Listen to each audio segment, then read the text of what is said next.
I will.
Is the light okay in here?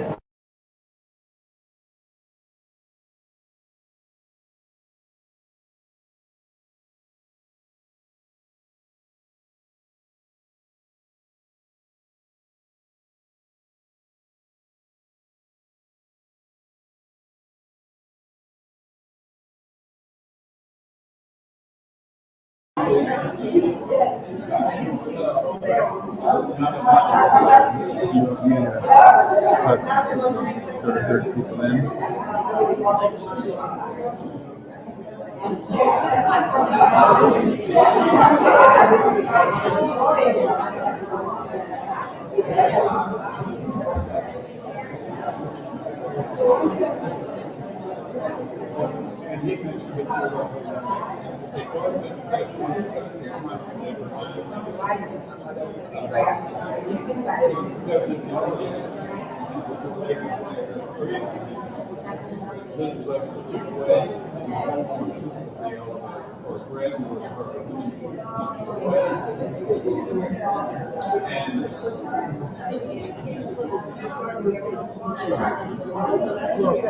How are you?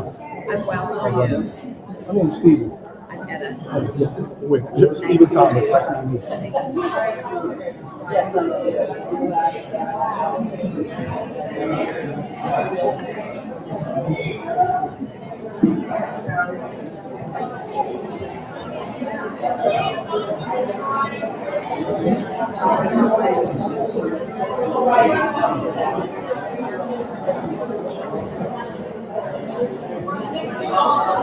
I I'm looking for my colleague.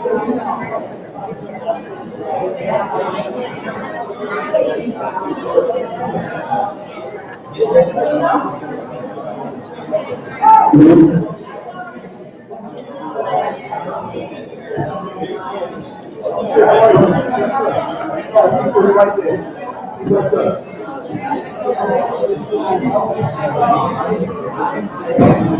How are you? Oh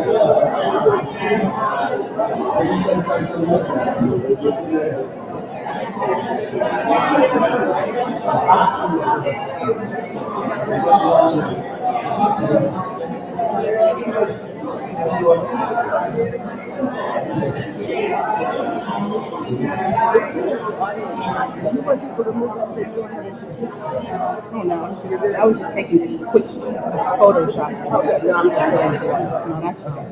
Thank you.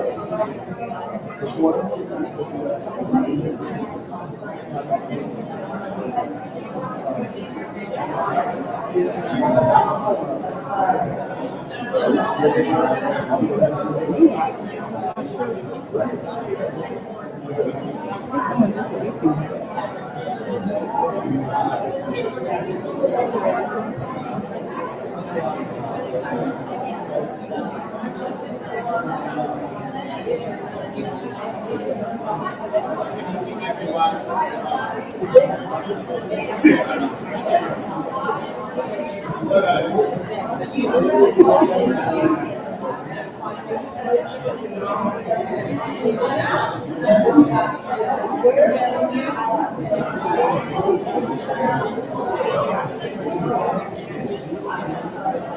Good evening, everyone.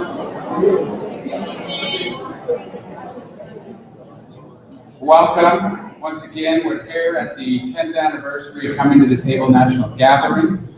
Welcome to people joining us online on their devices from around the world.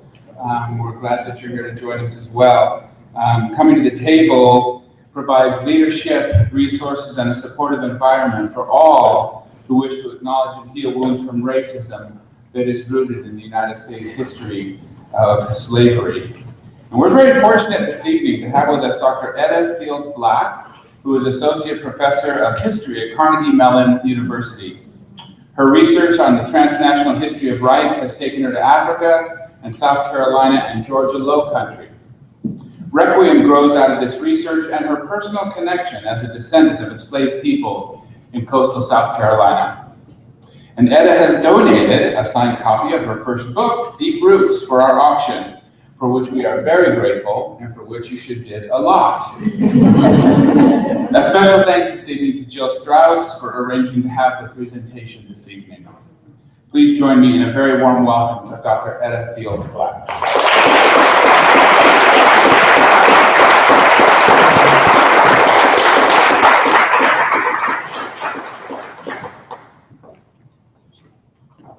Good evening, everyone. Good evening.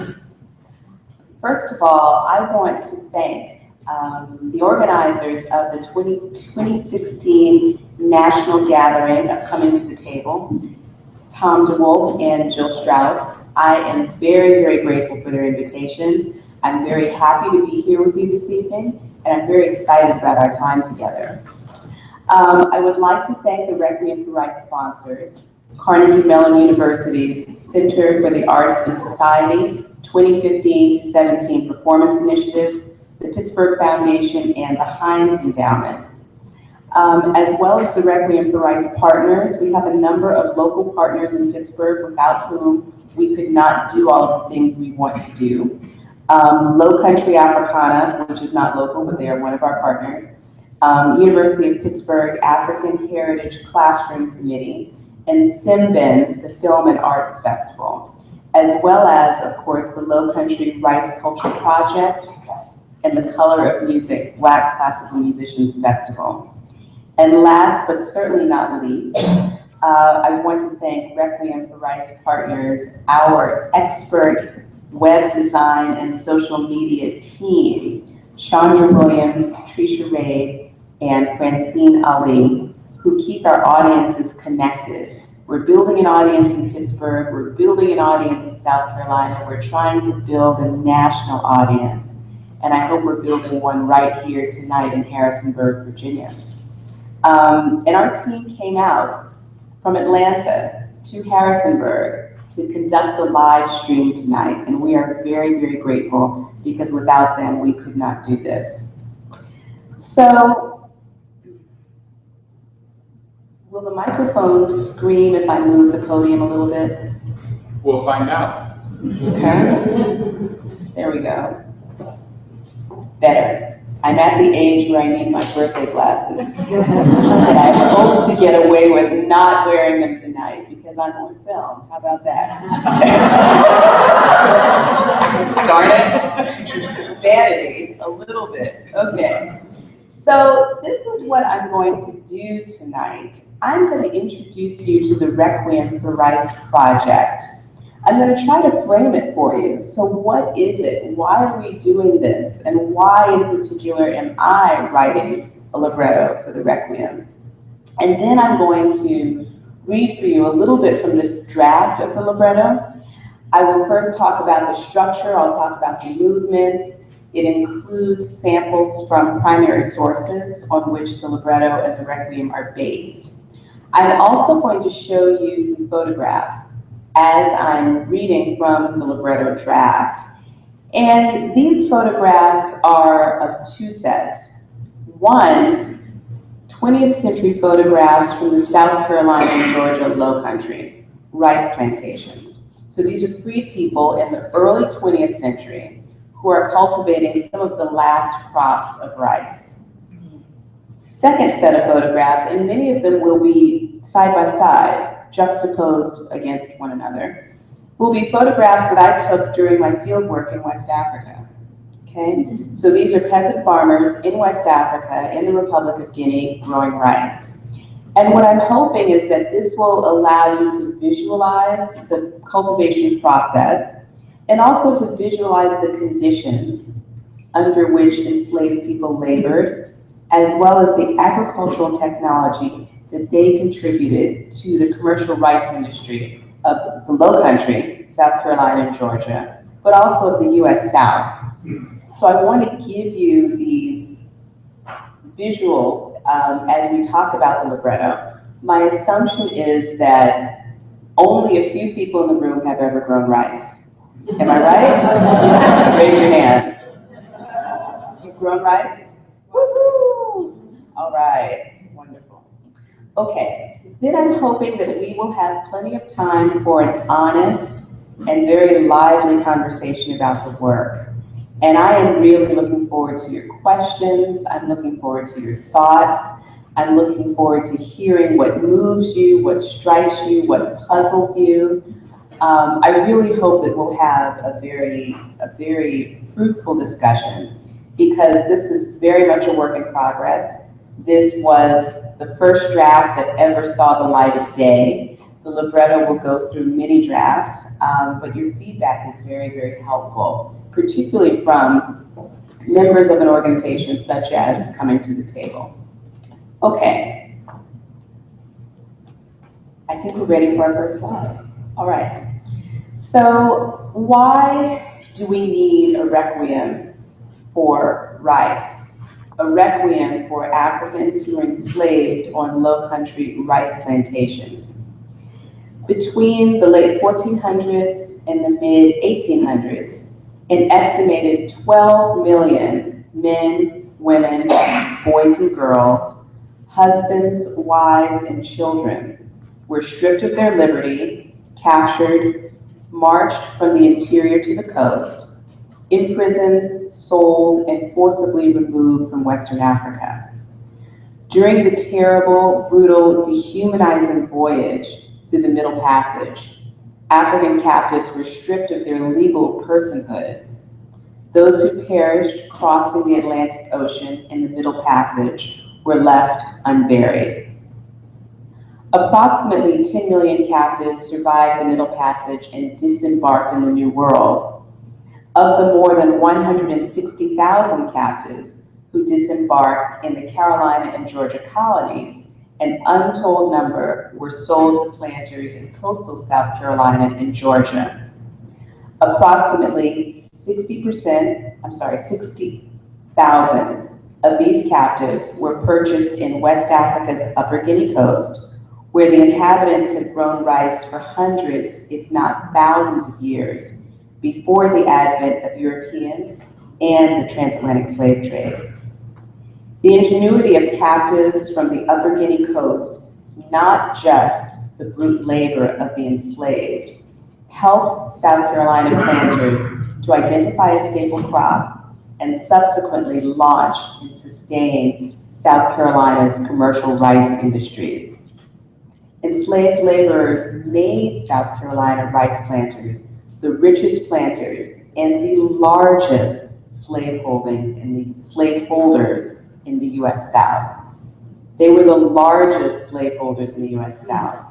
We're talking plantations with thousands of enslaved laborers. Yet enslaved laborers never profited from their ingenuity or their labor. The loss of their lives and the exploitation of their skills have gone unmourned. Now, this is where the conversation gets tough, as if those numbers were not tough enough. The overall death and infant mortality rates on low-country rice plantations were ghastly. Both remained unspeakably high in South Carolina and Georgia's coastal plains. I'm talking up until the Civil War.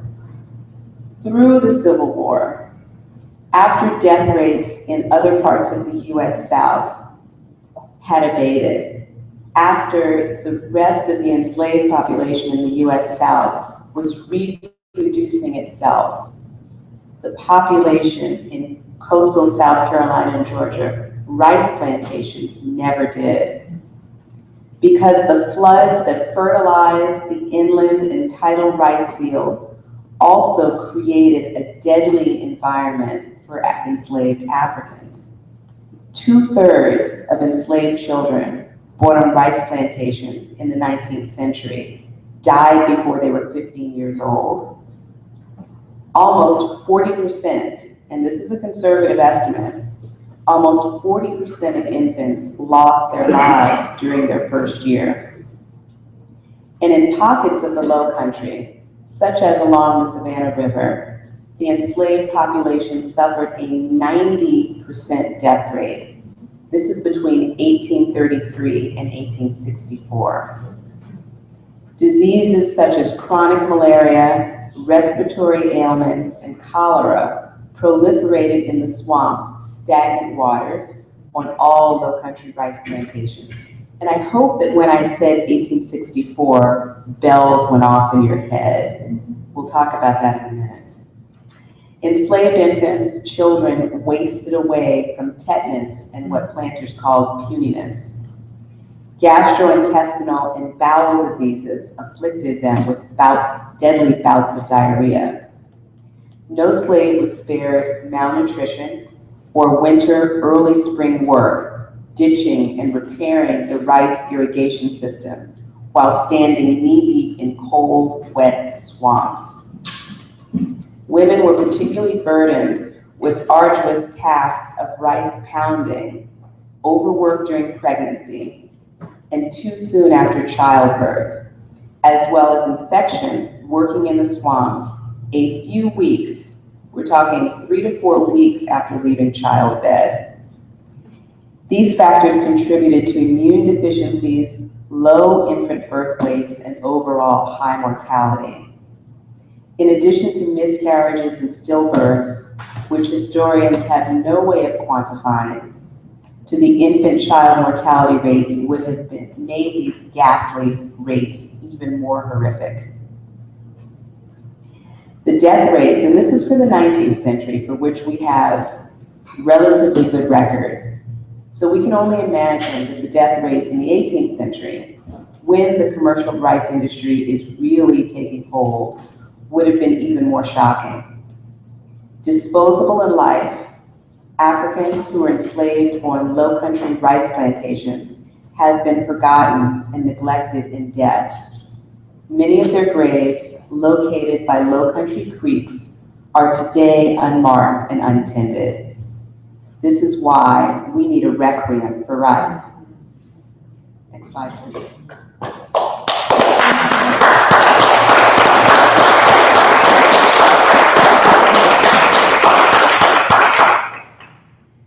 So the Requiem for Rice is a lamentation for the repose of the souls of the dead who were enslaved exploited and brutalized on Low Country, South Carolina, and Georgia's rice plantations, and who remain unburied, unmourned, and unmarked. It is a modern take on a classic requiem, like Verdi's Requiem, Brahms' Requiem, Britten's Requiem.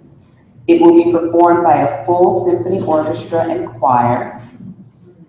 It's also an African-American inspired take on a classic requiem. So it will feature classical West African dance, drumming, and singing, African-American spirituals, and modern dance. The lamentation will end in celebration, we hope, laying to rest once and for all the shackles of blame, guilt, and denial that pervade this very painful period in European, African, American, and African American history. The Requiem also ends in celebration of enslaved African ancestors' lives, ingenuity, labor, and sacrifices for generations unborn and unseen, reclamation of our history and culture, and reconciliation among people of African descent, Africans, Americans, and Europeans. The Requiem is the brainchild of Jonathan Green. So if you look at the slide, this is a slide of the creative team for the Requiem for Rice, of which I am a very small part. Jonathan Green in the upper left corner is the executive producer. He is also an internationally renowned painter, visual artist. So the first image that I showed you is one of Jonathan's paintings. It is one from a series called Unenslaved that was written about rice and rice in the South Carolina, Georgia Low Country, and Africans enslaved on antebellum rice plantations. Jonathan has made a career of painting images from Gullah Geechee culture and history. And a few years ago, he began lecturing about the importance of rice to the Gullah Geechee.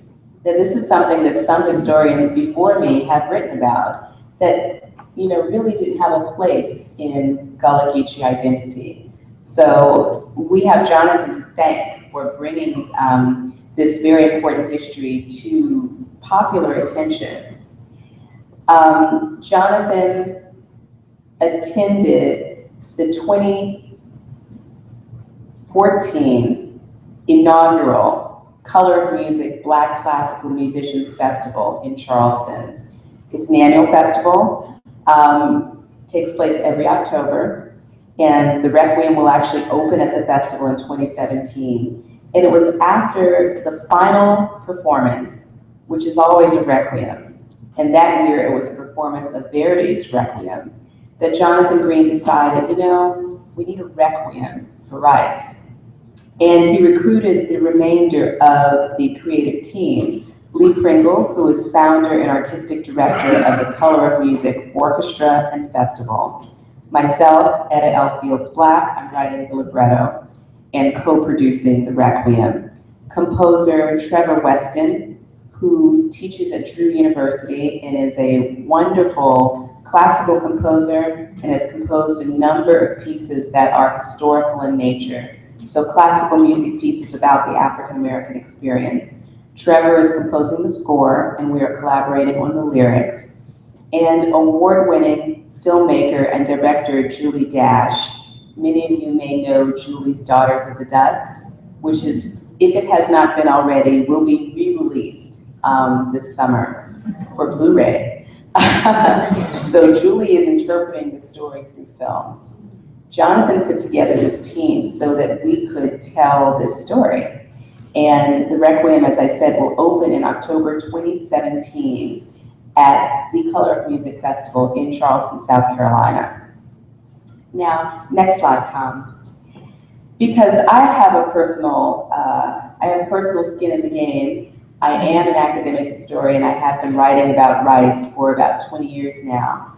Rice farmers, primarily in West Africa in the first part of my career. But those stories were always framed with the story of the Low Country, because that larger story made these small river regions in West Africa relevant.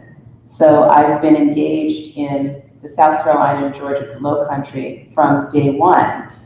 My father's family is also from the region. And I grew up spending time every summer visiting my great-grandmother in Green Pond, South Carolina. Anybody know Green Pond? Got any South Carolinians in the audience? One. Have you heard of Green Pond? Okay. You're heading south from Charleston. Before you hit on Highway 17, before you hit the Harriet Tubman Bridge, you're going to pass through Green Pond. Like that. It's very small, but everyone there seems to be my family.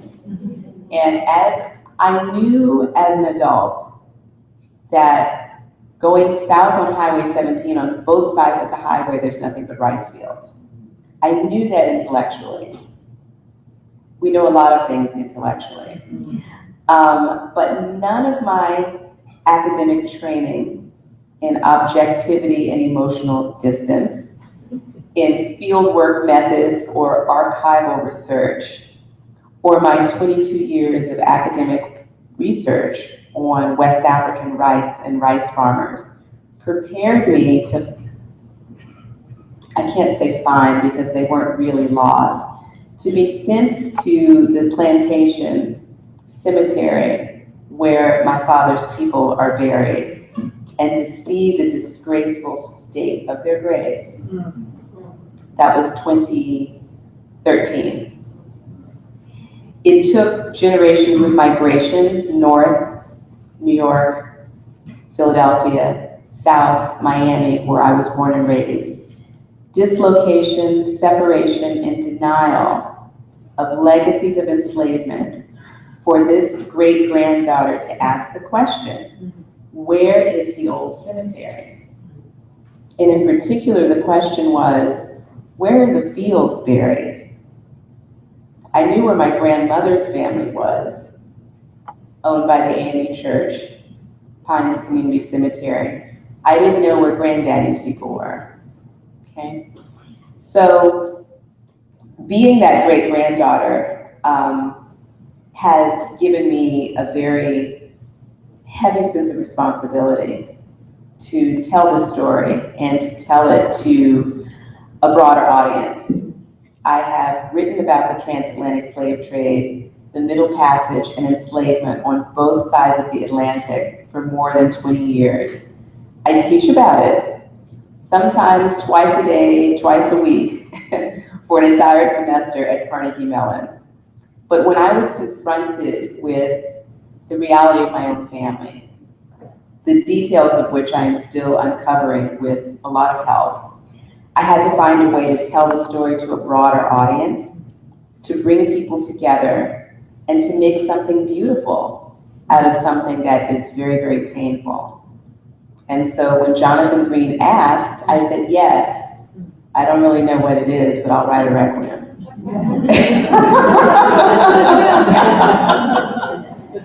I will do it because the story has to be told.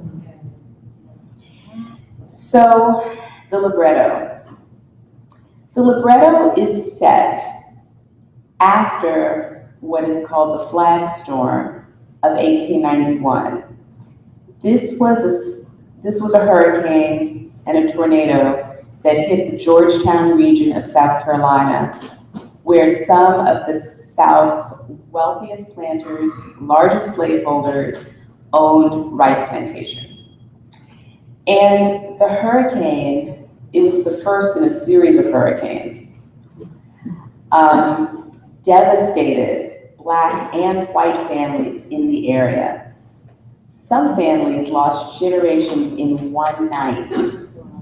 Entire families were wiped out by this hurricane.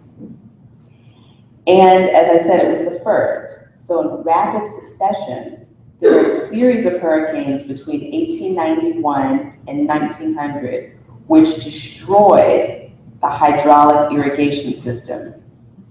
carved out of the earth by enslaved Africans during slavery.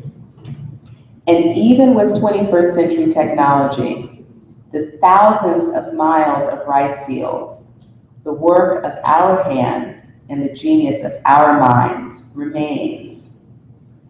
The landscape has not been put back the way it was, and it really can't be.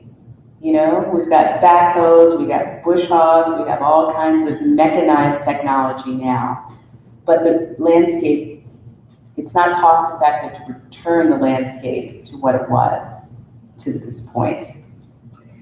The Requiem libretto, this draft, it's organized, each movement is organized around a different stage of the rice production process.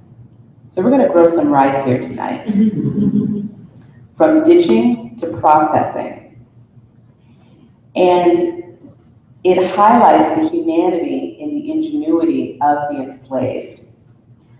I've also tried to incorporate the labor conditions and what I will call occupational hazards that enslaved people faced. I'm talking about the reptiles and the pests in the rice fields, as well as the diseases, right?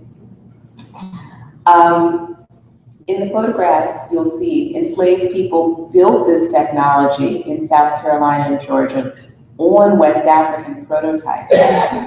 And planters, because this is a commercial industry and not a subsistence industry, then mechanized parts of the production system.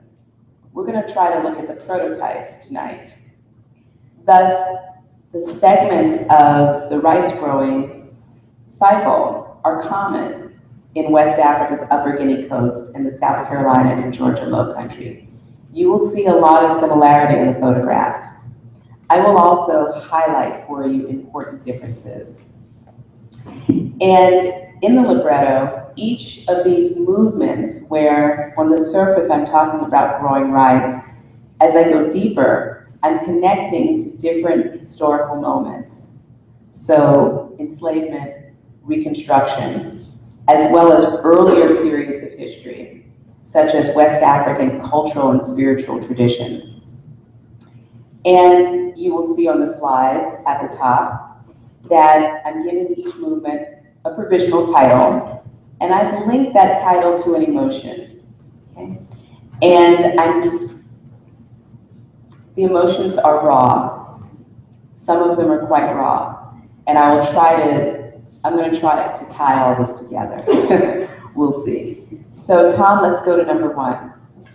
Okay, the libretto.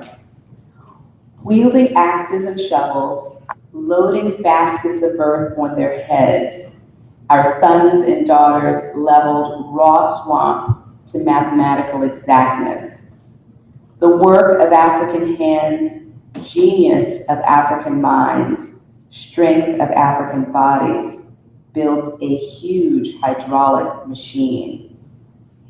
Like strings of worker ants, we moved more than 500,000 cubic feet of fine-grained river swamp muck.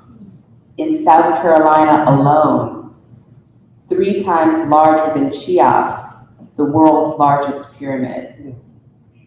Our sons worked for us at the peak of their strength and bravery in Upper Guinea Coast. They raised the banks and dikes, dug the canals and ditches, protecting our villages from enemies and floods. We dug 12, 16, 18-foot gators out of warm winter holes. First the monstrous head, watched that thrashing tail, and plucked cooters off their backs. Gators made good victuals for the children. They'd never be sick. The old ones with no teeth. Next slide, please. We provided for our sons before they had teeth. They provided for us when we no longer did. We raised them up, sat them down, then gave them land and wealth when it was time to marry. Stole from Jola, Balanta, Nalu, and Baga, we now have nothing to give them. African genius stole from history because no Bakra would write it down. Next slide.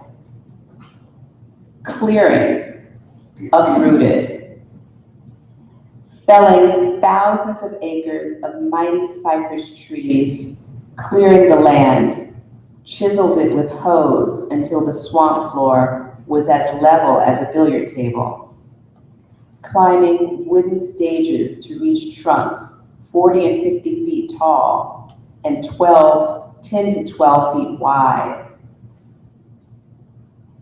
Pilots, cottonmouths, rattlesnakes with their purple forked tongues, crooked poisonous fangs, lurked in the swamps and lowlands, threatening to cut us down. Uprooted from states, Mali, Kabu, Songhai, Mosi, Akan, Oyo, Ife, Benin, and Congo, and stateless societies, Basari, Bedik, Konyagi, Dogon, Nalu, Bulunguch, Botany, Sitin, Kisi, Kru, Fulani, Igbo, and Tiv. From fertile farmlands passed down from our fathers, sacred forests, and ancestral burial sites. From cities, Jine Jino, Niani, Timbuktu, Kumbisale, Igbo Ukwa, Mbanza, Congo, and weekly markets drawing thousands. From clans we were born and married into. From age grades, boys and girls who were born and married within 5 years of us, we should have become elders together.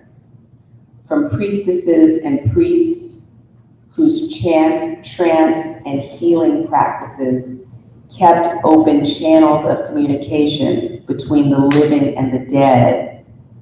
From gods, Imite, Allah, Onyame, Olodumare, Mawulisa, Mbanzi a Impungu, and oracles, Ifa and Arochukwu, which ordered our lives. Who says we have no history or culture? Only the spirits of the dead who have no knees and no God. Thousands of years of rich traditions uprooted and broken up like majestic old cypress trees. Next slide. Sowing, raped. We bruised the earth with our heels and covered seeds with our toes. Did tasks the same as men, a whole acre a day. Took licks from master, overseer, driver, same as men too. I was a big frame girl, got beaten for my flesh. When the driver wanted me, he gave me a task I couldn't do. If I didn't finish, he sent me to the barn, told me to stay till he came. I hid.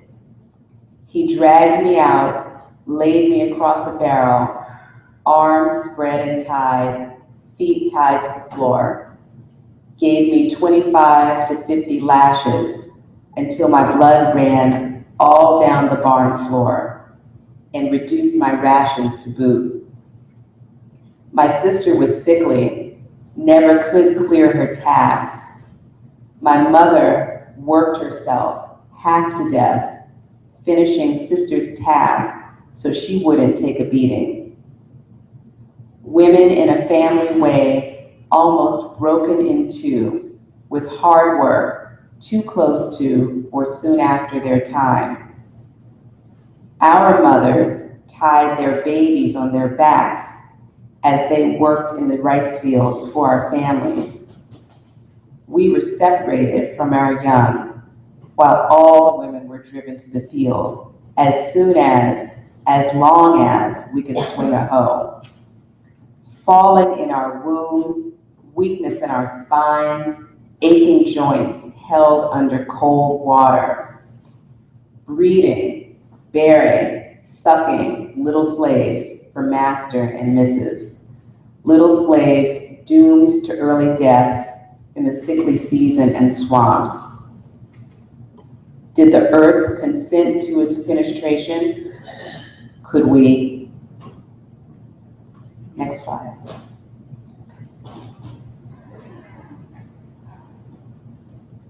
We minded the trunks, made, built, and fixed everything on the plantation, even the tools for growing rice and machines for pounding it. I am the boss over all the men and women on the place. I set the tasks, stripped and lashed the men and women who didn't work, gave permission to the men to leave the plantation when work was through, kept keys to the storehouse and rice barn, gave out rations and meat, allowances of clothes and tools to the people, traveled or sent letters to the master in the city, the pinelands or the seacoast, reporting how the crop was growing and the people were working, was trusted with firearms to protect the plantation and hunt deer and ducks for master's table. We always provided well for our people too. Second in command to the overseer, first in command in the summer heat when the whites fled the scene. Yet, we were still only slaves and could be licked like a cart horse anytime if the overseer or master was not satisfied. Our only wages were coarse food. We too lived in miserable hovels. Our wives and children were dressed in filthy rags, barefooted and bareheaded, exposed to the elements and the lash as they were driven to the fields with the other hands. Any white man could take our wives or daughters, use them to their satisfaction. We could only stand there and look, unable to lift a hand. We were allowed to grow up just enough to suit master's needs. Then we got weeded, pulled up and tossed aside if we got too big. Next slide. Flooding and draining, infested. Ditching, drawing, weeding, turning over wet ground, opening the drains to sprout the rice, stretch it and make it grow, make the rice grains full and developed. Working and living ankle deep in mud, constant moisture, vapors from stagnant water, bare heads exposed to fierce rays of summer sun and dampened by chilly autumn dew. Often overworked to meet the season, we sank under muck work and poor diet, lack of stamina and vital energy, parapneumonia, pleurisy, chills, fever, stomach worms. Clouds of mosquitoes, swarms of gallinippers, the air darkened with them, rushed upon us with the fury of yellow jackets whose hive had been broken into, piercing 1,000 stings at a time. Strangers couldn't work in a rice swamp. They took sick in 3 days. If Africans have natural immunity to malaria, where are our children?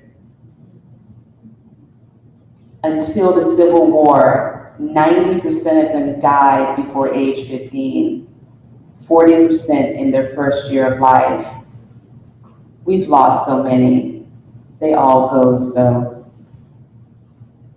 Should have buried each child with a small bow and several arrows, a little bag of parched meal, a miniature canoe about a foot long, and a little small stick with an iron nail sharpened and fastened to one end of it. Should have covered them with a piece of white muslin with figures painted on it in blue and red so that our countrymen on the other side would know they were our babies and receive them on their arrival amongst them. Did they make it back to Guinea? The husbands taken from wives, mothers taken from children, youth taken from the community, and babies taken from their mothers' breasts. Babies' heads broken against trees, elders abandoned to die, women too pregnant to make the passage over land, tied to trees, carried off by strangers and taken to wife far from home. The caravans kept moving from the interior to the coast. Did they make it back home?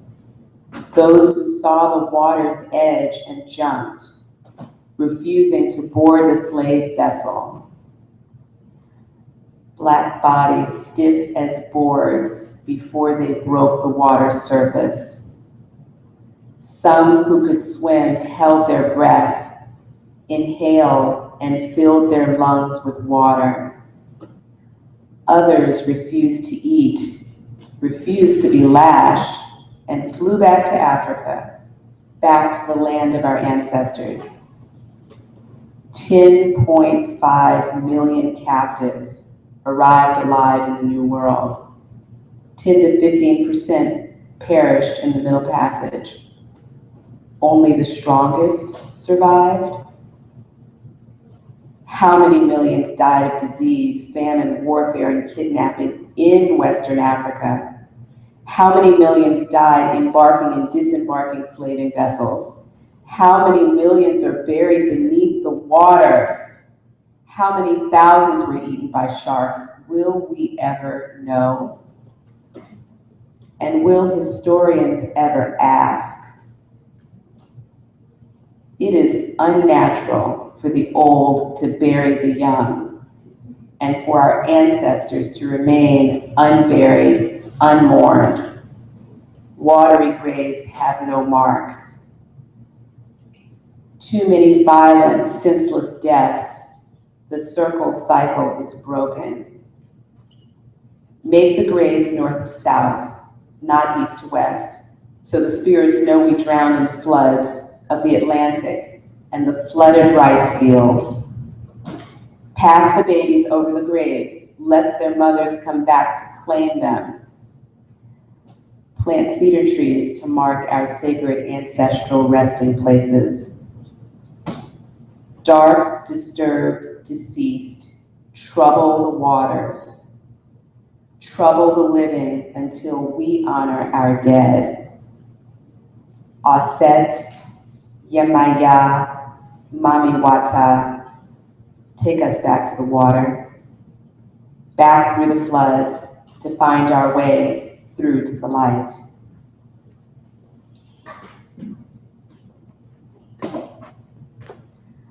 Protected the rice, waving arms and raising voices in fields to drive away birds that would devour the crop in one fell swoop.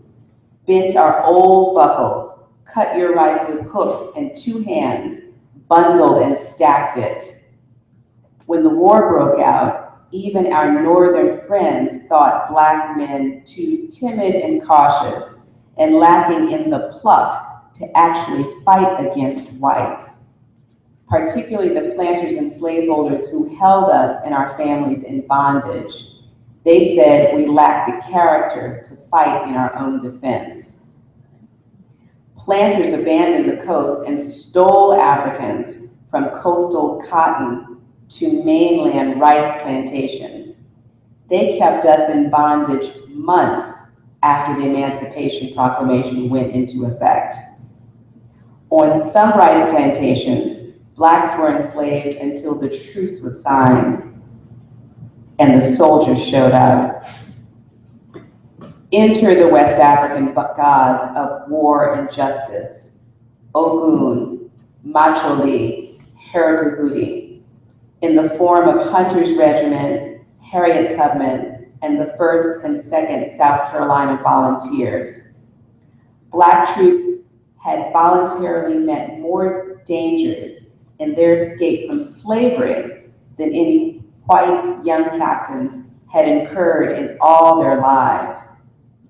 We had more to fight for than the whites. Besides the flag and the Union, we fought for our wives, our children, our homes. We fought with ropes around our necks. In the case of ultimate defeat, the Northern troops, black or white, would go home.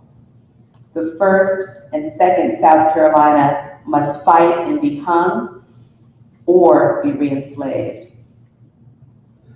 On the Combahee River, the black soldiers were so presumptuous. They came ashore with their heads held high, set the barns ablaze, 10,000 bushels of rough rice, all in a haze. Master's great house crackling to the roof. I didn't care. I was going to the gunboat. As soon as we took a slave from slavery, we placed a musket in his hand, and he began fighting for the freedom of others. Until we took arms and fought for the Union, our freedom was not guaranteed, and we were not thought to be men. At harvest time, you reap what you sow.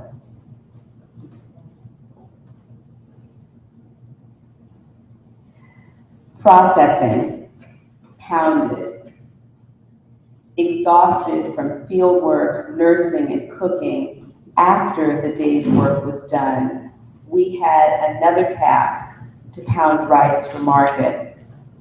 Raising up the tree trunk mortar in rhythmic motions, crushing the husks and polishing the grains again and again until our strength ran out. Children taught to and made to pound rice didn't see 15 years. The war was over, but the pounding continued. We would rather starve than do muck work. Our men would rather work all day and night than have their wives and daughters subject to the lust and the hands of white men. The commercial rice industry and its hydraulic engine declined without free enslaved labor. Low-country planters could not compete with the fresh soils in Tennessee and Arkansas or buy state-of-the-art machinery. And a rapid succession of fierce hurricanes and tornadoes hung people from trees, put horses on the roofs of buildings, picked up houses, tossing them aside, and wiped out entire families which had enriched themselves for generations on our ingenuity and labor, drowning the region in wind, rain, and salt. West African female gods had finished the job.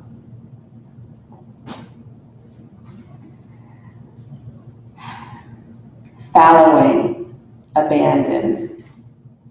At the end of every agricultural cycle, the land must lie fallow to restore nutrients and fertility to the soil. The landscape gets growed up as weeds grow and animals return. The land returns to a state of nature, chaos, and disorder. This takes me back to my family cemetery, where we began on the rice plantation in Green Pond, South Carolina.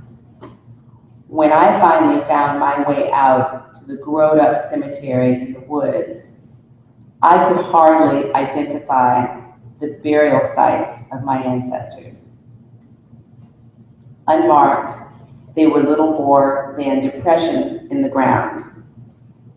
Family tombs marked with tombstones were in utter disrepair. The concrete slab covering and wooden coffin inside one of my ancestors was cracked wide open. His grave was filled with water, and his skull floated at the top. Disposable in life, they have been discarded and neglected in death, Depressions in the earth, overturned headstones, and a broken crypt exposing a skull are all that remained of their forgotten lives. This is the result of us neglecting to tell our stories, to ask and listen to our elders, and to remember our ancestors. With the telling of this story, my hope is that these ancestors will be at peace, they can rise up and go to the light, that this story can take its rightful place in history, and we can inspire our young people to know that they are more than what they are, than what they see today. Thank you very much.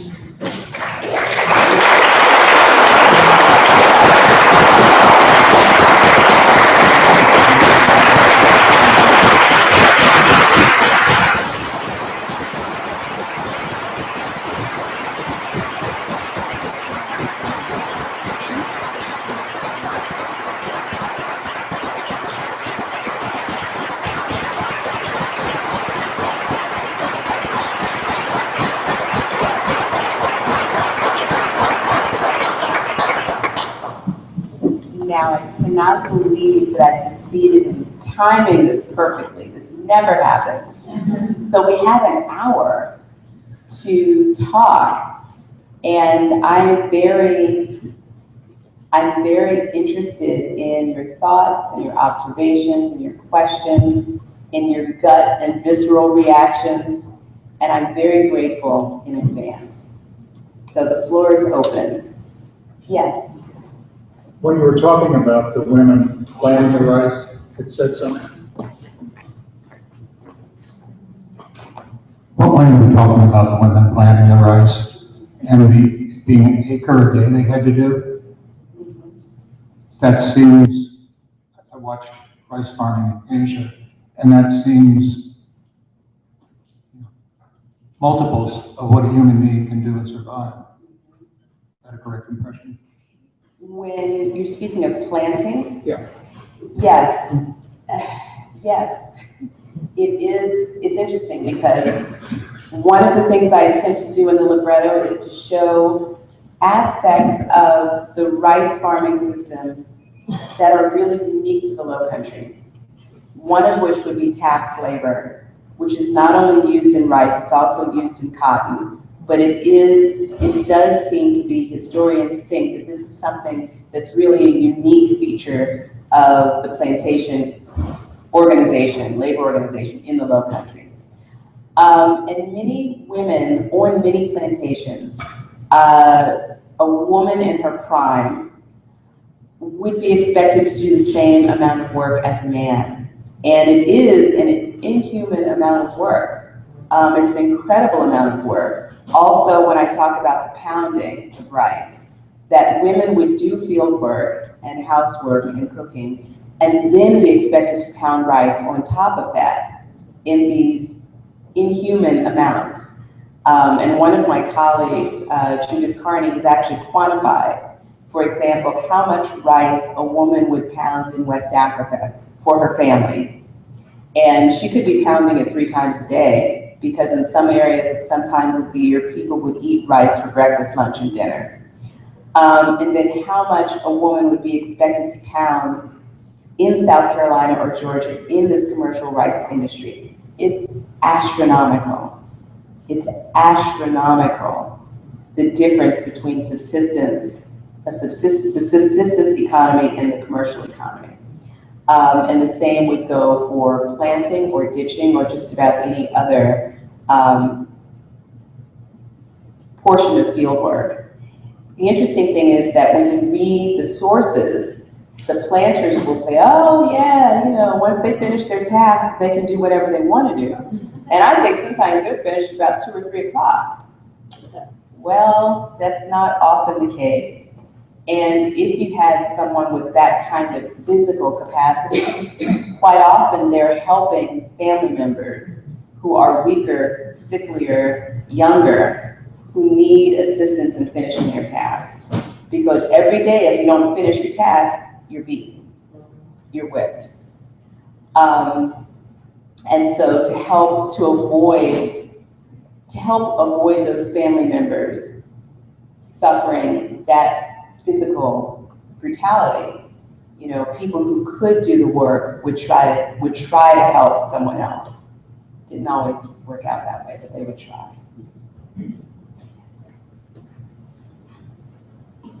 Thank you very much. It was really great. I was very struck by or interested in what you said about the free labor force and the reliance on it.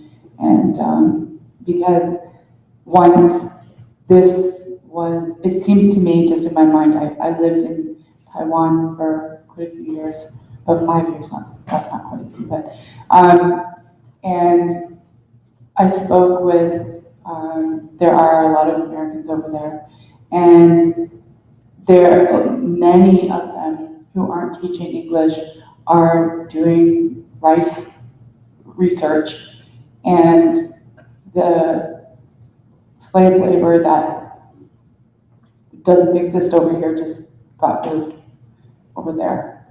And they're highly underpaid, and they're paid as people here were not. But it's interesting that they've just moved it to somewhere else, so sadly. That's interesting. I was not aware of that. Thank you. All over Taiwan, a lot. There are a lot of rice plantations there, and there's the American. I'm sorry for stealing the mic back, but there's an American Institute for like rice research there, and that's all they do is research different strains of rice and grow. Who owns the rice plantations? What country? I mean, are these Like privately owned or? both. They're both. I mean, the American Institute in Taiwan is pretty huge, and they fund a lot of Taiwanese businesses and interests. So, I mean, I don't know much more than that, except that there's a lot of interest. There's a lot of like financial interest in a lot of what goes on there, agricultural included. So, Thank you. Hi, I just want to say thank you for the sacred storytelling. I also appreciated how you took your time in planting the seed and walking us through the sacred story. That was greatly appreciated. I want to commend you on what you're doing in the research and just the impact and the importance of the retelling, especially because of your personal connection to the community, which is, as you know, means a lot. And I was very moved by a phrase that you spoke to as you were doing the storytelling, and didn't know if it came from you or came from a story within community. And the phrase was, trouble the living until we honor our dead. That comes from me, and it comes from something that I have. It's one of my little theories. When I was in West Africa, I'll tell you a story. This would have been in the early 90s.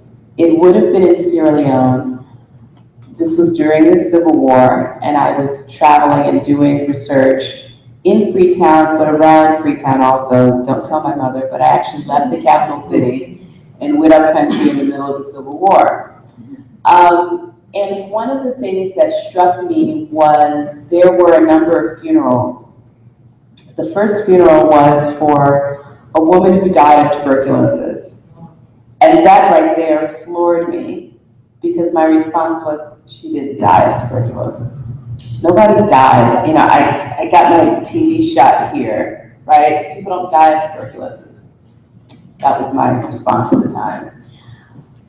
The woman was about 36 years old. She was a mother, and her daughter was completely distraught that her mother had passed. The deceased woman's mother was alive, and so there were elders in the compound who did not go to the funeral. And after witnessing several of these, I learned, and I was told again and again, old people don't bury young people. They don't. It's not natural. It's just not. An old person, even if it's her daughter, she is not going to go to, we just don't do that. It just doesn't happen that way. This was not a natural death. And I have thought about over the years the millions of Africans who died unnaturally as a result of the transatlantic slave trade, the Middle Passage, and enslavement.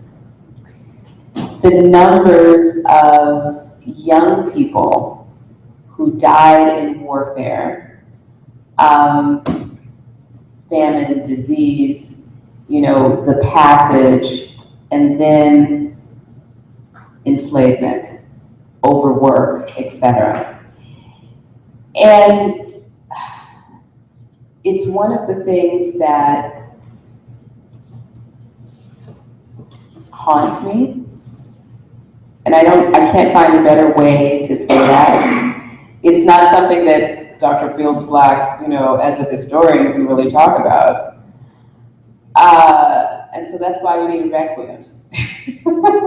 For all the things I want to say but can't necessarily say in my day job. I think it's really important. I think it's really important to think about the people, the millions of people who never had a funeral, who never had any burial rites because of the circumstances under which they died, over which they had absolutely no control.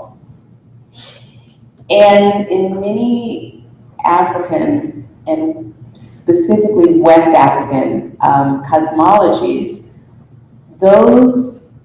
their spirits are still very disturbed. And those are not spirits that you bring into, they're not part of the circle of life, right? When you become an elder and you have your children and your grandchildren and your great-grandchildren, and the entire community can celebrate the accomplishments you've made, then you're in the circle. And then people pour water for you, and they call on you, and they ask you to come back and help. But when you die out there somewhere, right? And the body is never found, and the body is never brought back, and the rites are never said, and it's not even as if you're a young warrior dying in battle, no. Then you have millions of people in a West African and in an African cosmology who are disturbed, and who therefore have the power to disturb the living, to trouble the living. And sometimes when I look at our world today, I say, yep, they're still there. We better do something. We better call somebody, because it's not getting any better.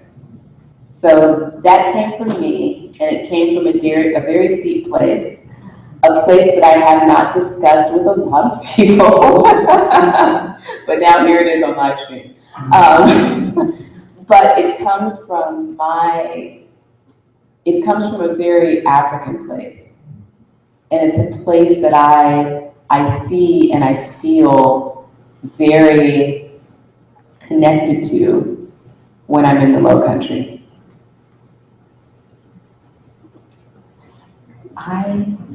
There was someone up in here, I hope they didn't forget. I love how this, when it's performed at this world premiere, it's going to be music. Yes. And can you give us bigger picture of it. So what I'm wondering is, are you going to intersperse with the music, the reading you did tonight? To me, this was poetry that we were hearing from you, and then it was the visuals, and I'm sitting here trying to picture the whole thing, and okay, I've had a son in the School of Music at Carnegie Mellon, so I know you've got this fabulous musician.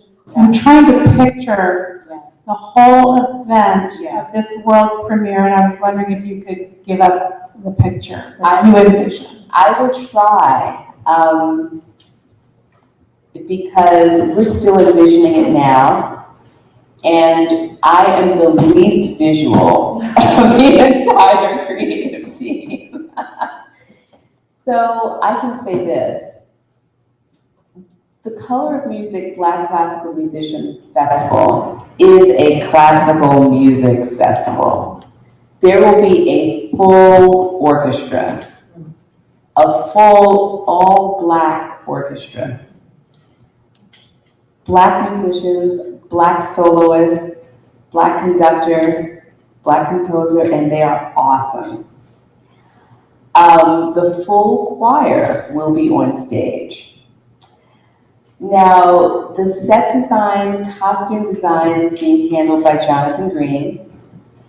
So I don't know fully what he's going to do with that. But if you know anything about Jonathan's work, it is vivid and vibrant and just so alive. There will be dance. Now, stages are only so big.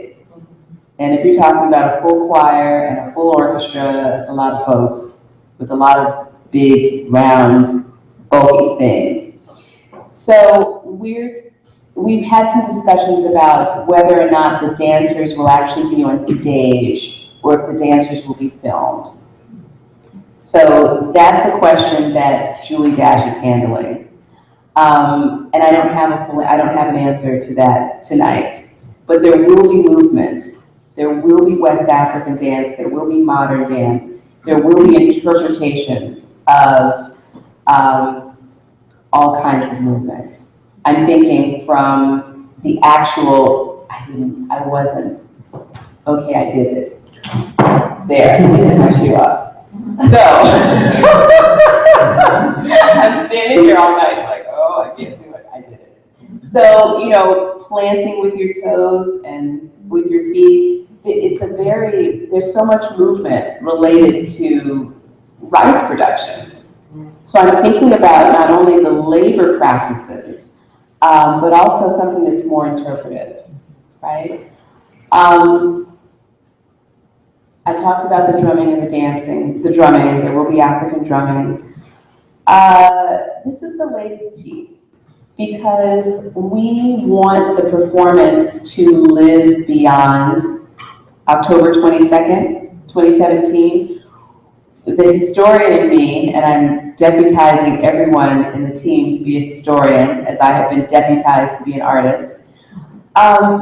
We want to deepen what people can learn about enslavement in the Low Country, about the slave trade, about rice plantations, about rice, beyond what we can do on a stage in an hour or hour and a half performance.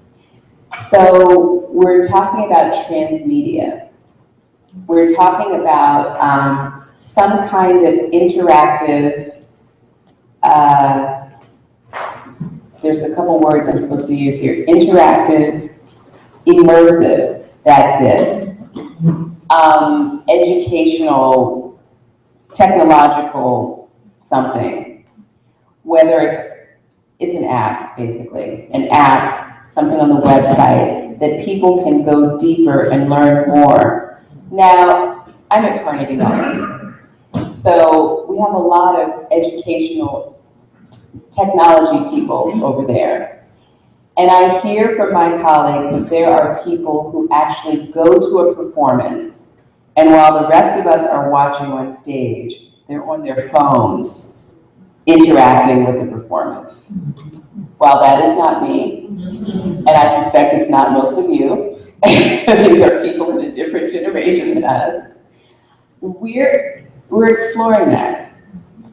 And so even for those of us who don't want to do it in the performance because we're watching the performance, when we get home, we may want to learn more. At a later date, we want to learn more, people who are interacting with different groups or teaching certain things. So an extension of our website, some kind of app, some kind of educational technology that's going to extend and expand and deepen the performance. So I don't know if that answers your question, but that's the best I can do. As I said, what I visualize are words on the page and people growing rice. And I'm relying on my collaborators to help bring it all to life. Thank you so much for being here and for being inspiring, and also for helping to dispel the myth that Africans were enslaved and brought to this country only for their brute labor. I first started to learn about this in a book by, in what amounts to a history book by a non-historian called African Americans at Mars Bluff, South Carolina. Miss Vernon, I believe was her name, wrote about not only this connection of cultivation of rice in Africa into slavery times, but also maintaining that connection into the early part of the 20th century on some small plots. And I believe she posits that this was part of maintaining that connection to the homeland. I'm wondering if you're, how familiar you might be with that work and any comments that you might have. Yeah, I'm very familiar with the book and very familiar with the phenomenon as well. During Reconstruction and into the 20th century, free people refused to grow rice for white people, right? That doesn't mean they did not grow rice in their backyards. In low-lying places in their backyards, they grew rice. They just weren't going to do that anymore. And in West Africa, there are about 37 to 40 different ways of growing rice on different kinds of landscapes, different gradients of water and weeds, etc. And so the title rice farming that I showed is very different from inland rice farming. There are just so many different ways. And so one can grow rice without ditching and without doing all of that. And that's what free people did for themselves, for subsistence, on their own land. They were just not going to do that labor, and to do it, you couldn't pay them enough to do it. I didn't show, there were so many images I didn't show because I just didn't have time, and I tried to focus. But there are images in West Africa from Guinea-Bissau of a man standing in front of a dike that is twice his height. If you can imagine the kind of labor that it takes to move that much earth. As I was looking at the South Carolina images today, there are images of, they look like boys to me. They could have been small men, but they look to me like boys of the age in the tweens. So they weren't even sort of, teenagers, the upper teens. They were probably 12, 13-ish. And this is a point, these photos are of more mechanized technology, but they're standing in front of a wall of mud with these slabs. They're not slabs, they're pieces of wood. They look almost like 2x4s. And they're repairing something, but they're standing in mud in front of a wall that's taller than they are. And they're repairing this sluice.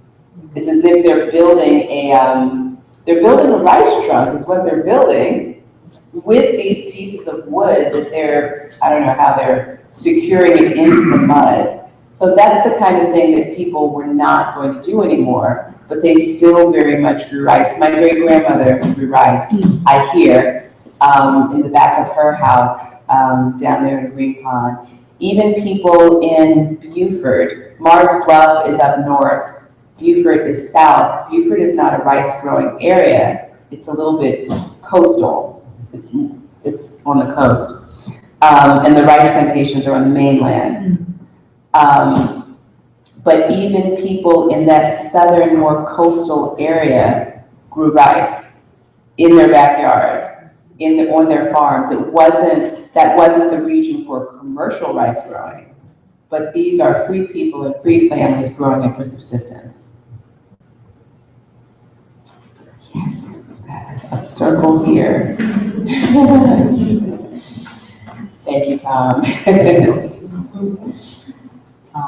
Thank you very much for the information that you put out. It's making me more and more curious about my own family. So I'm curious as to know if you have been in contact with, of course, why we're all here, of the descendants of your family's enslavers, and what are the plans, or if there are any plans, of how to honor that burial site and get it up to speed, up to standard? Yes and no and yes. Now, I have to say that this is still very much a work in progress. So the graves that I found, and I'll say this also, I just want to say, I was minding my own business, writing an academic book, and doing research. I was giving a lecture, and I had a weekend, and I, was down there, and I thought, oh, I'm here on a Saturday, and the Historical Society is closed. I'm going to call my cousins and see if they'll take me to the cemetery. I brought my boots. I can go out there, and I've been promising myself and everybody else that I would do this genealogical research, which academic historians are really not trained to do. It's a different skill set that we have to learn. But I said, I'm going to do it. My mother started it 30 years ago. I'm going to go out there and I'm going to try to do it. I say that to say I was not expecting any of this.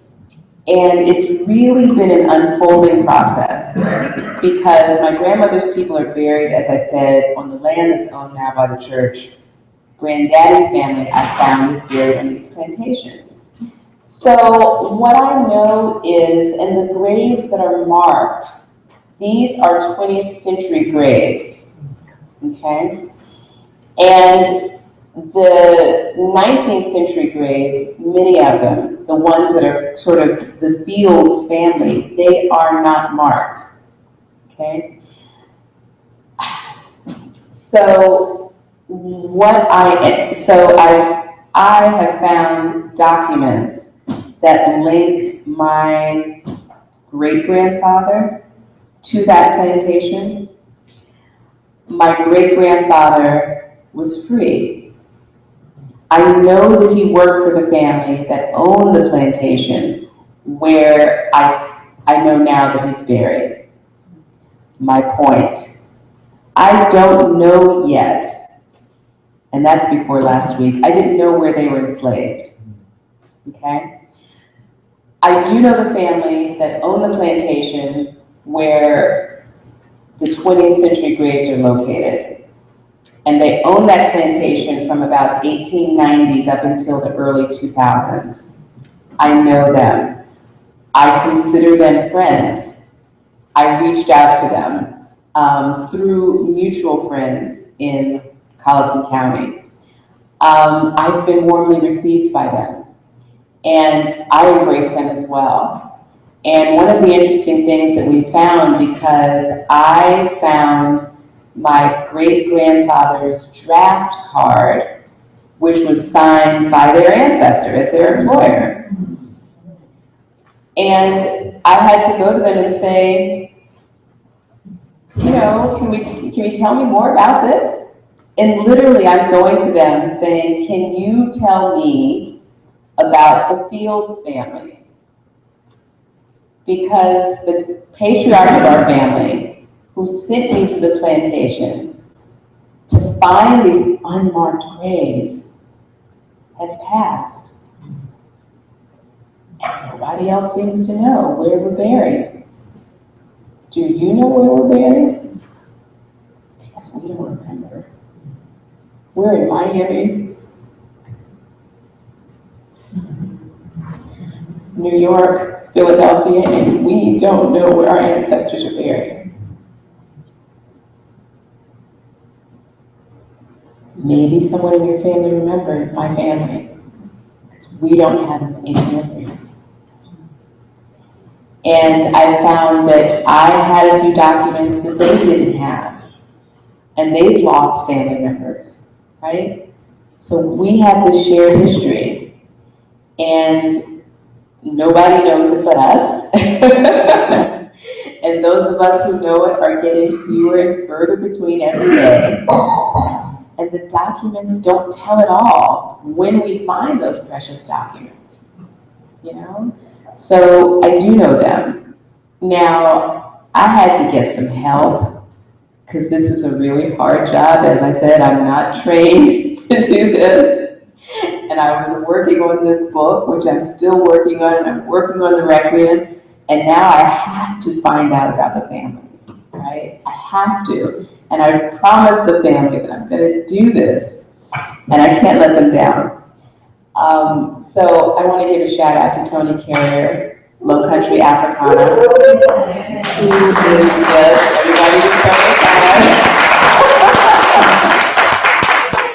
Tony is such a behind the scenes person, but I want to say she is a partner with the Requiem, and she's helping us, myself, Jonathan Green, Julie Dash, to try to document our connections to rice. And we're finding out a little bit more each and every day, and that's really exciting. Talking to family members, there's several other rice plantations where we think we have graves. I'm working to get access to those plantations. I don't know if they're marked or not because I haven't yet been on those properties. But I have some very good friends, very good people down there in Green Pond who are helping me to figure this out. Tony is helping us to figure it out. And it's a work in progress. You know, it's a work in progress, and I have no problems. I want very much to meet families. I want very much to, to go and be able to visit my ancestors' graves. For the cemetery I spoke about, the grave that was open has been repaired. So this was actually a cousin of my great-grandmother's. Yes, on my grandmother's side, my dad's mother's side. That grave has been repaired. We've made another Fields family member. We found her tombstone. She was buried in 1970, in the early 70s, 72 or 74. So her grave is now marked. By marking her grave, we think we know where the Fields area is. One of my cousins, who is the son of the family patriarch, also remembered that we buried our graves with cedar trees. We marked the graves with cedar trees. And there are a lot of cedar trees, in that cemetery. So slowly, it's like a quilt, we're piecing it together. And now that our patriarch is gone, it's a harder process. But it means that we all have to step up and we have to come together. I would like to do some restoration work. I would like to, I don't want a flower garden. I don't want it to be a flower garden, but I would like to do some planting. I would like a bench where we can sit when we bring the elders out, sit under a tree. Right now, there's no place to sit out there. And I would like to name it after our family patriarch. I would like something out there that commemorates him for keeping that memory alive for us as long as he did, and for giving me that responsibility before he passed.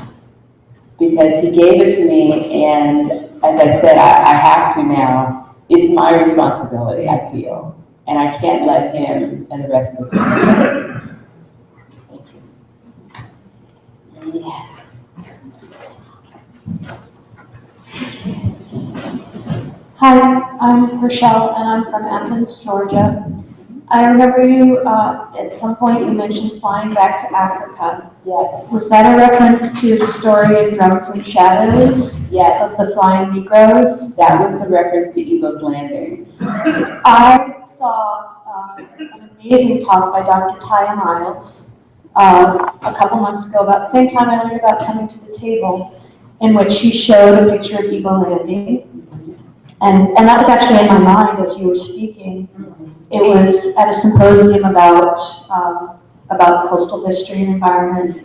And this is so painful that someone raised their hand and said, someone's trying to build a parking garage there. Yes.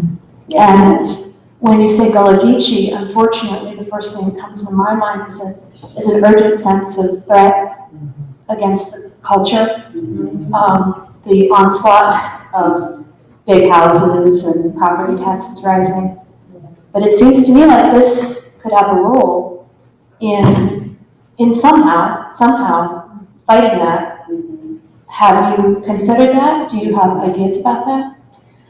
First of all, I was at Osabala Island, Coastal Georgia, Coastal Culture, Coastal Nature Conference. I presented earlier in the conference before my colleague. That's okay. And I also found her talk captivating and fascinating. And even Julie Dash's Daughters of the Dust is set at Eagle's Landing. And so it is a story in the African American community that is very, very important, particularly for people who are descended from Sapelo Island and other parts of coastal Georgia. You know, when you talk about Gullah Geechee, yes, the threat of development and tourism and things like that is always there. It's a little bit different in this area of South Carolina because of the Ace Basin. And so this area, Colleton County, and I'm not exactly sure the boundaries, the entire boundaries of the Ace Basin. But I know it's the Ashepoo, the Combahee, and the Edisto River basins. It's a nature preserve. And so the kind of development that's happened on the seacoast, in theory, cannot happen in this area. And so far it's held, so far it's held. So we're prayerful that will continue. But I think in larger perspective, these issues of land and heirs property and development are still very, very, very urgent. And it's touch and go, There are victories and then there are some very serious setbacks.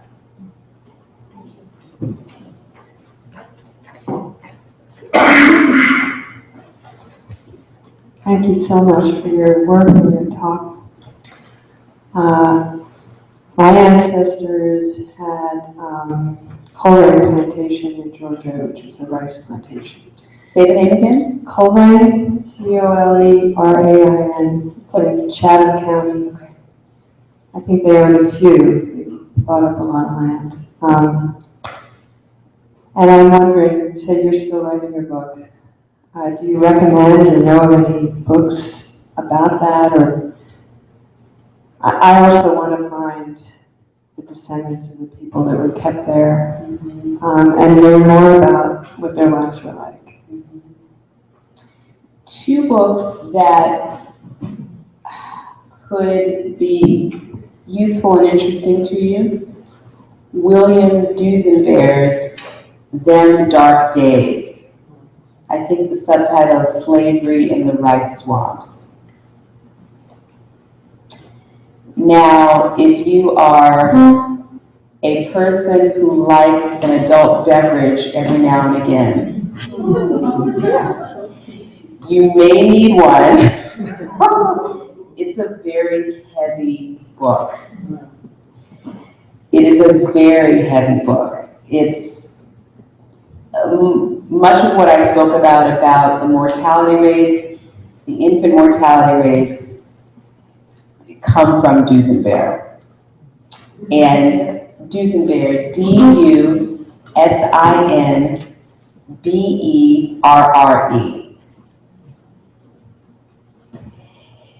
And he's talking about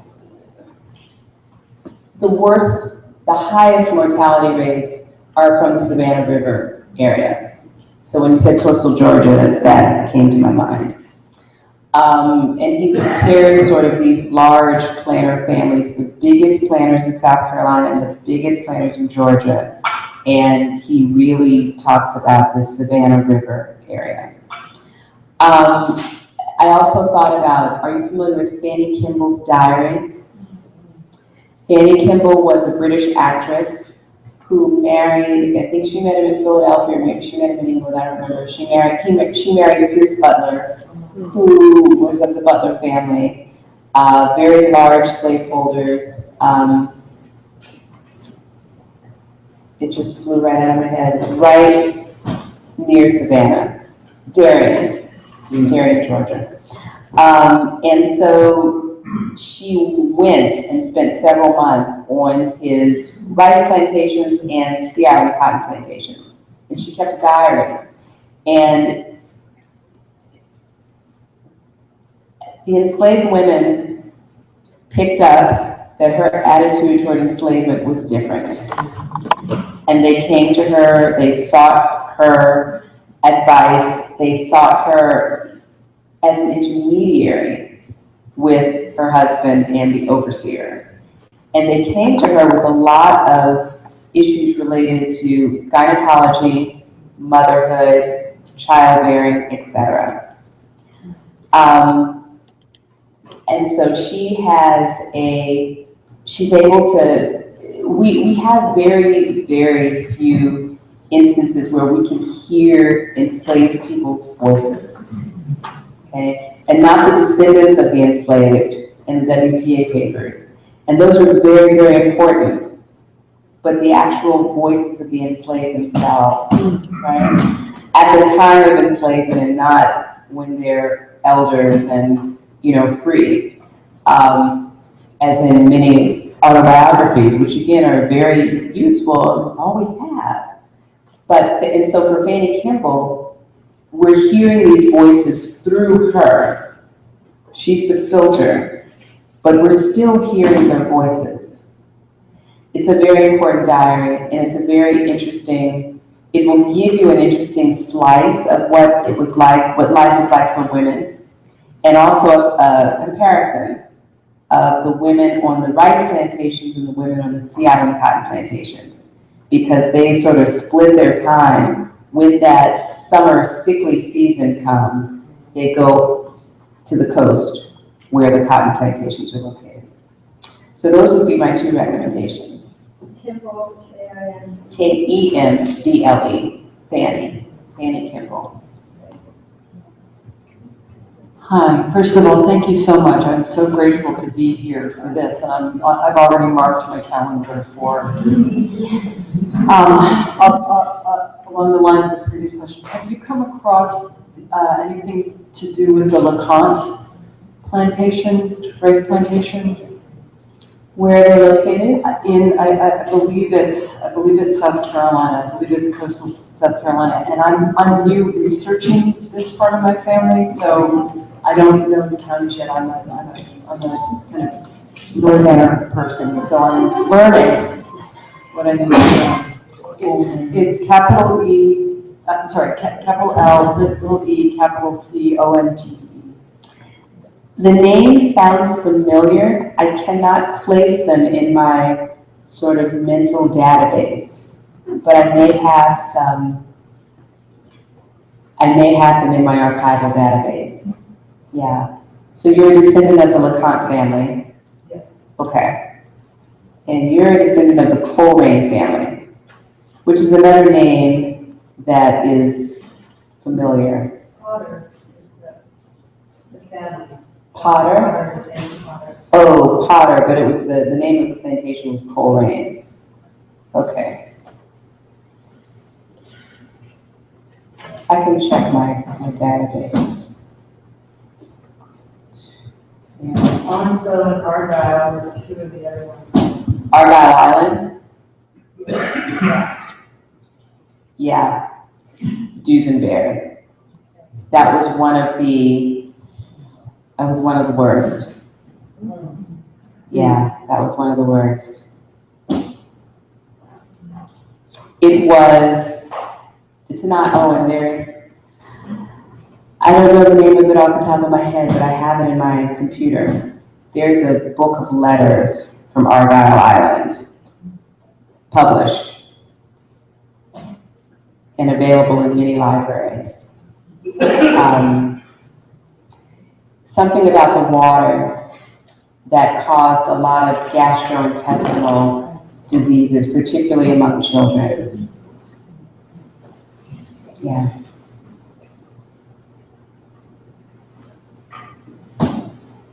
Yeah, I'm sorry. Oh, I'm sorry. Okay. I want to thank you as well, and I agree with the sister in the back. The way in which you delivered your lecture tonight was very instructive.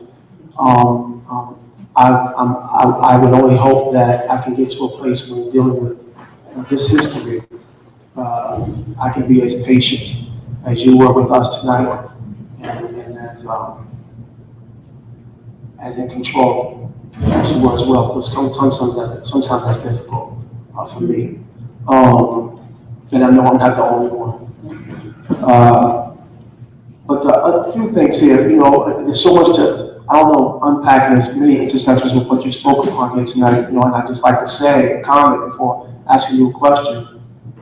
Throughout the nation, there are efforts by Black communities to honor their dead, and the statement that you made that trouble the living until we honor our dead. I believe that throughout the country, in Black neighborhoods and communities where people are trying to, different organizations are trying to upkeep the neighborhood cemeteries and revive those and honor their more immediate ancestors who are there. That's happening all over the country. And you also see urban gardens, community gardens in different Black communities throughout the country. I believe all that's connected to the history that Black people, Africans, we Africans here in America have with agriculture and with honoring our ancestors. I see that as a connection today. Maybe you can speak to that if you would like. But one question I had was, where was or who was the predominant market for the rice grown in the Low Country in South Carolina? I'm not too familiar with rice being exported to Europe specifically. And also, you talked about the significance of 1864, and you told us to be mindful of that. Yeah. In case I missed something, I assume that maybe there was a connection with that and the 1st and 2nd Regiment, the South Carolina Regiment. And lastly, It's okay. Throughout your travels in West Africa, I wanted to know how knowledgeable or aware are the people of West Africa and those nations of West Africa? What is their understanding about the atrocities that took place during the transatlantic slave trade and maybe with Black people in the southern U.S. specifically? Yeah. Okay. I think I got everything. So first of all, yes, I agree with you, and I think that there are many places where African Americans are reconnecting with our burial sites, with our land.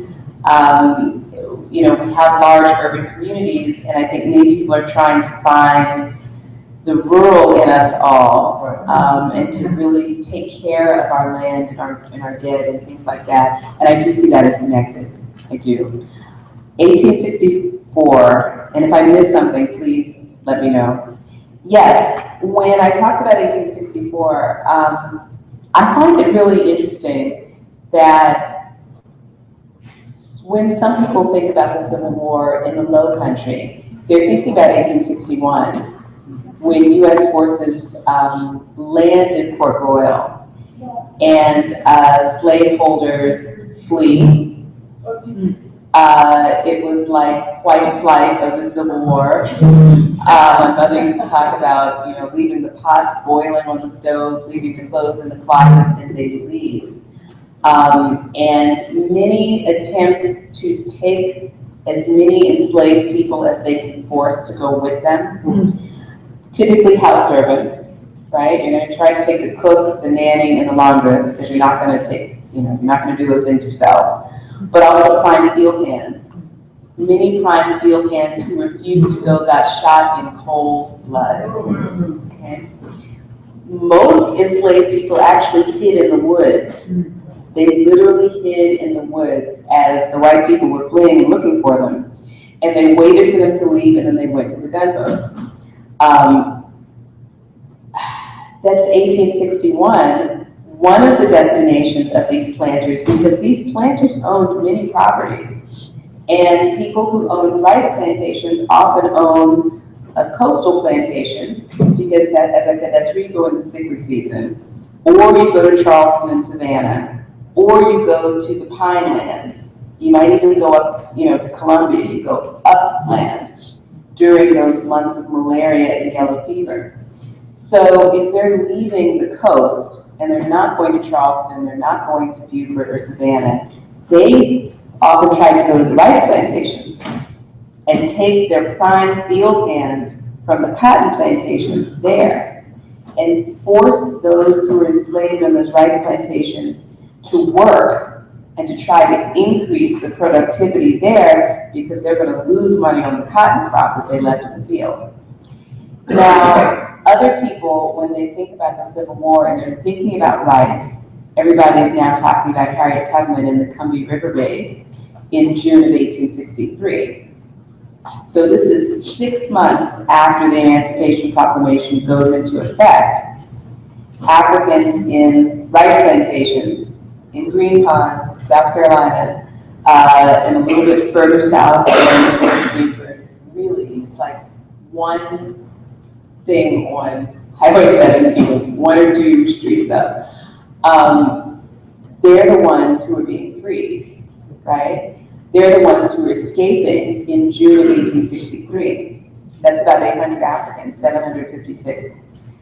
I found documents that even after the raid, Africans in those regions are still enslaved. Planter families are writing back and forth about the rice that's produced and who's producing it. And if you keep going through the folders in the archival box, you will come to a list of Africans who are surrendered after the truce is signed.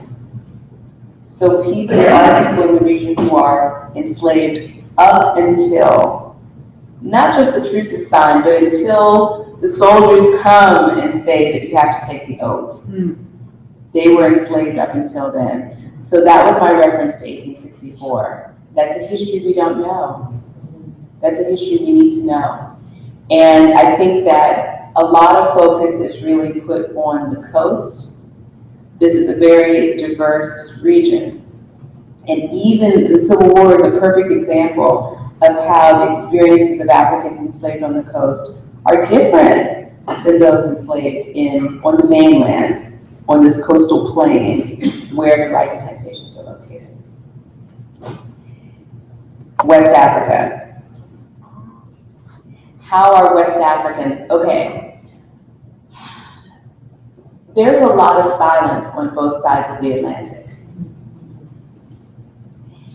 And African Americans and African American families, not those of us who are in this room, and probably not those of us who are watching the live stream, but typically we don't want to talk about slavery.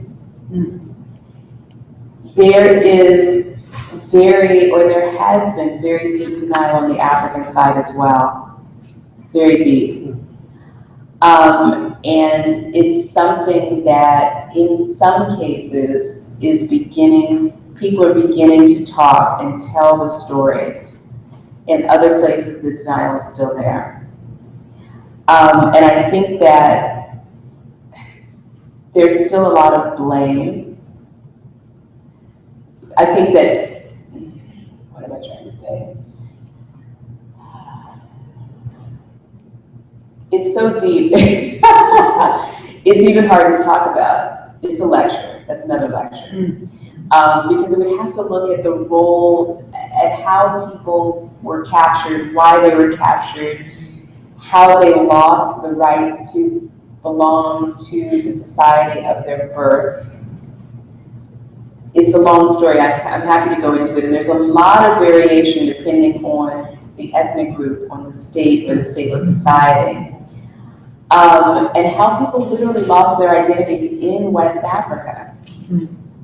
You lost your identity. And part of losing that identity didn't mean that you could not rise to relatively high places in a government and in a social structure. It meant, though, that you lost your origins. And you could rise to that level in a society into which you're incorporated, but that you could no longer belong to your family. And your descendants would no longer belong to their family. And nobody would talk about it. And that not talking about it has existed for a very long time.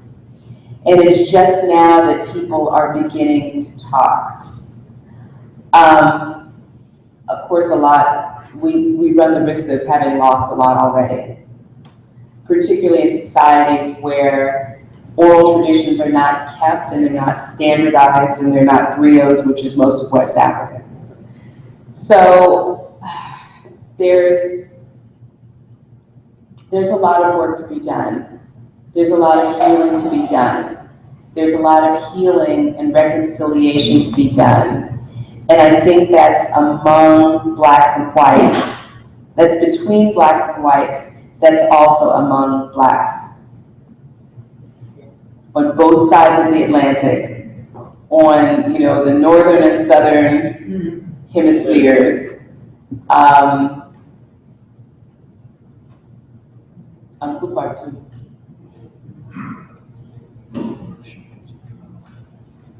I'd like to join in the thank yous. You and your team for putting this together. Thank you, Hirsch, for coming here among us tonight.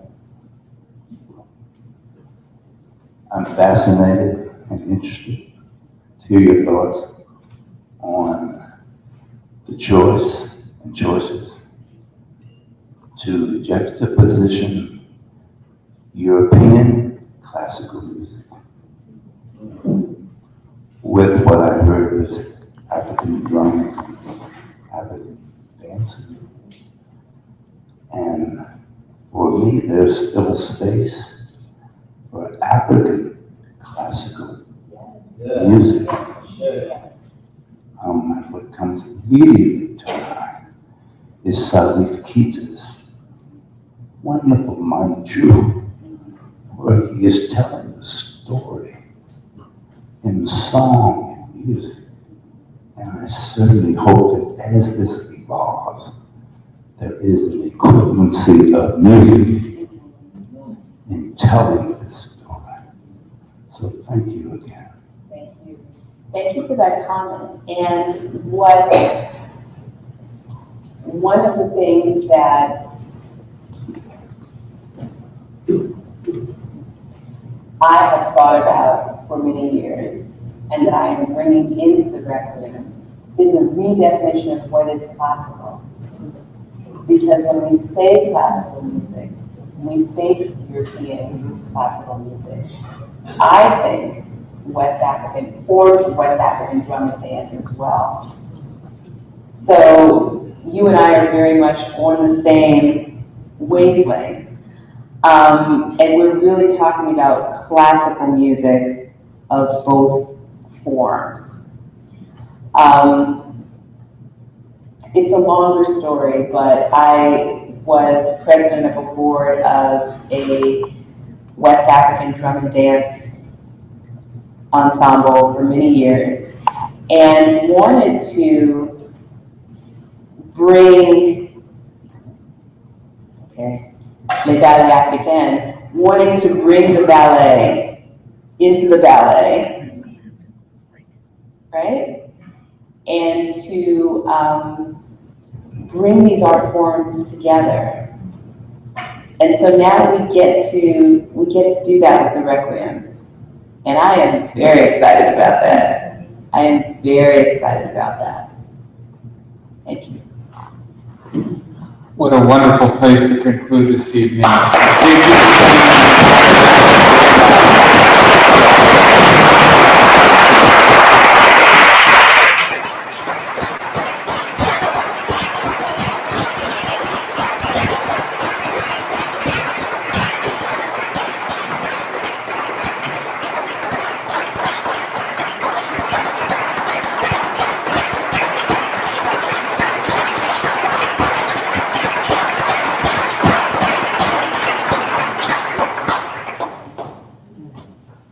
Thanks to everyone watching on live stream. First, for coming to the table, and thank you all for being here this evening. We'll get rolling again in the morning. Have a good night's sleep. Closing announcements before we go. Okay?